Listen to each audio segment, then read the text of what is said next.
December 2025 সালে এটার শিলান্যাস করা হবে, ভিত্তি স্থাপন করা হবে। বেলডাঙাতে জায়গার দায়িত্ব দিয়েছি আমার কিছু টিমের লোককে, কয়েকজন ইঞ্জিনিয়ারকেও দায়িত্ব দিয়েছি, তারা প্ল্যান করবে ওই আদলেই যাতে হয়। সেটাতে জায়গা মিনিমাম 8 থেকে 10 বিঘা জায়গা কিনবো, ট্রাস্টই কিনবে। যে ট্রাস্ট তৈরি করা হবে সেই ট্রাস্ট পয়সা দিয়ে জায়গা কেনা হবে। হ্যাঁ, শিলান্যাসে ধরেন 6 ডিসেম্বর, আজকে 10ই ডিসেম্বর 2024 সাল, প্রায় 1 বছর দেরি আছে। আপনারা আগে ট্রাস্টিটা বানতে দিন, আগে জায়গাটা ক্রয় করতে দিন, তারপরে যখন শিলান্যাসের হবে আপনাদেরকেও ইনভাইট করব, বাংলার সাংবাদিকদেরও করব, আর কয়েক লক্ষ লোক জমায়েত করব শিলান্যাসের দিনে। আর ওপেনিং যেদিন হবে সেদিন তো কয়েক লক্ষ লোক থাকবেই। আপনার এই মসজিদ বানানোর, বাবরি মসজিদ বানানোর পরিকল্পনায় তৃণমূল কংগ্রেস কি কোনোভাবে অস্বস্তিতে পড়তে পারে? কোনো প্রশ্নই আসে না। আমি তো কাউকে অস্বস্তিতে ফেলার জন্য বা কোনো অন্য ধর্মাবলম্বী মানুষকে আঘাত করার জন্য এটা বলিনি। সনাতন ধর্মাবলম্বী মানুষ, পাঞ্জাব, শিখ, অন্যান্য ধর্মাবলম্বী মানুষেরও যেমন তাদের স্বাধীনচেতাভাবে তাদের ধর্ম পালন করার অধিকার রয়েছে, একজন মুসলমান হিসেবে আমারও মসজিদ বানানোর অধিকার রয়েছে। কদিন আগে এই যে শৃঙ্খলা রক্ষা কমিটি দলের আপনাকে বলেছেন যে বাইরে কোথাও বেফাস মন্তব্য, কেমন কোনো মন্তব্য করবে না, দল যাতে বিব্রত পড়ে, যা কিছু বলবে দল। আপনি এই বিষয়ে দলকে জানিয়েছেন? দেখুন, আমি বারবার বলেছি, আমি যে কথাটা বলেছি, আমি একজন মুসলমান হিসাবে ওই বাবরি মসজিদের কথা, একটা মুসলমানদের যে বাৎসরিক জালসা, একটা মাদ্রাসায় জালসা, সেই জালসাতে বক্তৃতা করতে গিয়ে বলেছি, এবং সেটা আমার সম্পূর্ণ নিজস্ব ব্যাপার। এখানে তৃণমূলের কোনো বিষয় না বা রাজ্য সরকারের কোনো বিষয় না। রাজ্য সরকারের ল্যান্ডে কোনো জায়গায় কনস্ট্রাকশন করতে গেলে যে নর্মস আছে, যেটা মিউটেশন করা বা তাদের যে কমার্শিয়াল ট্যাক্স, ডিসিমেল পিছু 7,000 টাকা জমা দিয়ে যত জায়গা হবে সমস্ত নর্মসকে ফলো করেই এটা করা হবে। এটা নিয়ে আপনাদের এত ব্যস্ততা বা চিন্তা কোনো কিছুই করার দরকার নেই। হুমায়ুন দা, এই বিষয়ে কি মুখ্যমন্ত্রীর সঙ্গে কথা হয়েছে বা হবে?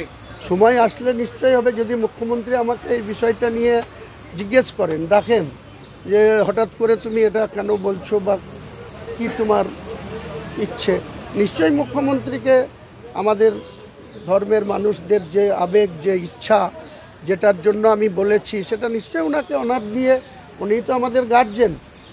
আমি তো আগেই বলেছি, আমি কিন্তু এখানে আপনাকে তৃণমূলের বিধায়ক হিসাবে এই প্রেস বাইট দিচ্ছি না। আমি একজন মুসলমান হিসাবে আমি এই উত্থাপন করেছি, প্রস্তাব করেছি, এবং আমি একজন মুসলমান হিসাবে সেই ট্রাস্টির 250-300 জন মুর্শিদাবাদ জেলার অনেক ইম্পর্টেন্ট ব্যক্তি এই ট্রাস্টিতে নাম লিখাবে বা থাকবে, এবং সেই ট্রাস্টির প্রেসিডেন্ট কে হবে, সেক্রেটারি কে হবে, সহ সেক্রেটারি কে হবে, ক্যাশিয়ার কে হবে, সবটা আপনারা 3 মাস অপেক্ষা করুন, সবটা দুধ কা দুধ পানি কা পানি, সব ক্লিয়ার হয়ে যাবে। বিরোধী দল তারা কি এই বিষয়টা নিয়ে অপব্যাখ্যা করছে, বাংলার সম্প্রীতি নষ্ট করার চেষ্টা করছে, আপনি কি মনে করছেন? ওনারা যা বলছেন তাতে তো প্রতি মুহূর্ত সম্প্রীতি নষ্ট হচ্ছে।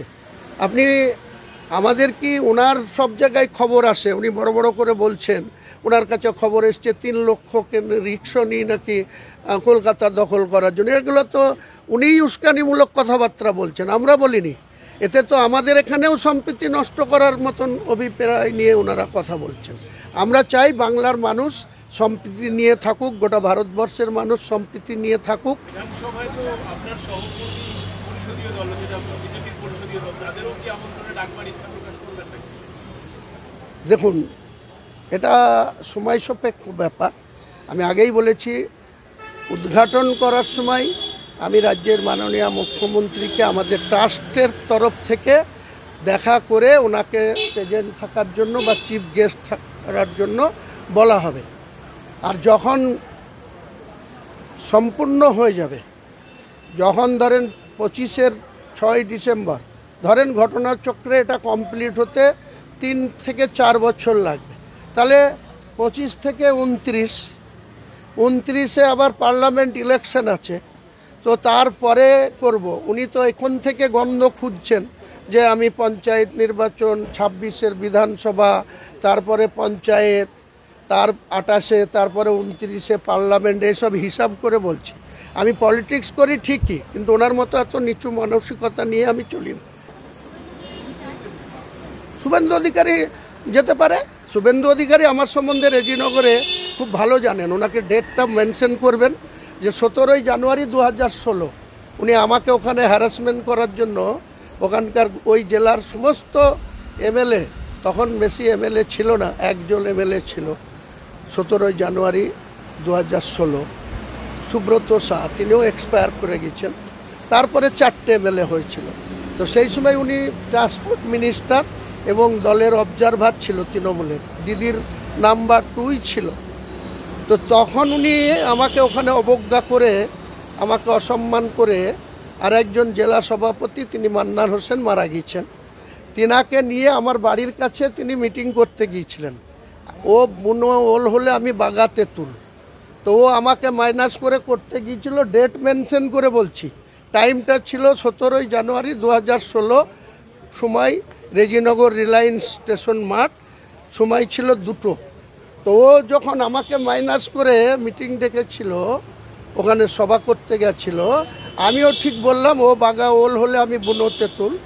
সঙ্গে সঙ্গে আমিও 500 মিটার দূরে, আমি তখন তৃণমূলের কিছুতে ছিলাম না, আমি বহিষ্কৃত ছিলাম।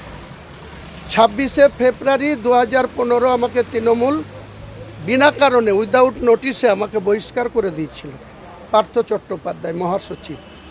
আমি তার ঠিক সেম টাইমে আমি একটা মিটিং ডেকে দিয়েছিলাম 500 মিটার দূরে। আমার ওখানে 10,000 লোক হয়েছিল, আর ওনার সেই মাঠে 1,000 লোক হয়েছিল। পুলিশ প্রশাসন বাই ফোর্স সেই লোকটাকে শুভেন্দু অধিকারীর মিটিংয়ে নিয়ে গিয়েছিল পুলিশের ক্ষমতা দেখিয়ে। উনি যখন মাইক ধরেছিল ডায়াসে, আমি বলছি অন রেকর্ড, ওনাকে প্রশ্ন করবেন, ওনার ক্ষমতা হয়নি যে সেখানে মাইকে বক্তৃতা করে। উনি যখন মাইক ধরেছে একসঙ্গে 100 লোক ডায়াসে উঠে গিয়েছিল, যেখানে হুমায়ুন কবিরকে না ডাকলে এখানে বক্তৃতা করতে দেব না। ওখান থেকে নেমে সোজা কৃষ্ণনগর সার্কিট হাউসে এসে দিদিকে বলেছিল যে হুমায়ুন কবিরকে কোনো মতেই তৃণমূলে টিকিট দেওয়া যাবে না 2016 বিধানসভায়।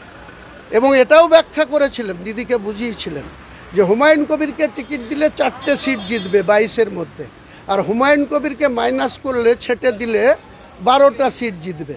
কিন্তু হুমায়ুন কবিরকে মাইনাস করেছিল, হুমায়ুন কবিরকে টিকিট দেয়নি। রেজাল্ট হয়েছিল 22-এর মধ্যে 4টেই জিতেছিল। আর এই শুভেন্দু অধিকারী তাড়া খেয়ে চলে এসেছিল, বক্তৃতা করতে পারেনি, এবং খুব গুসা হয়েছিল যে আমি জঙ্গলমহল মাওবাদীদের মোকাবেলা করে এসেছি, আর রেজিনগরের সমতলে আমি মিটিং করতে পারলাম না। সেই আক্ষেপ এখনও থাকতে পারে, তাই কথায় কথায় তিনি আমার বিরুদ্ধে বিষাদগার করছেন।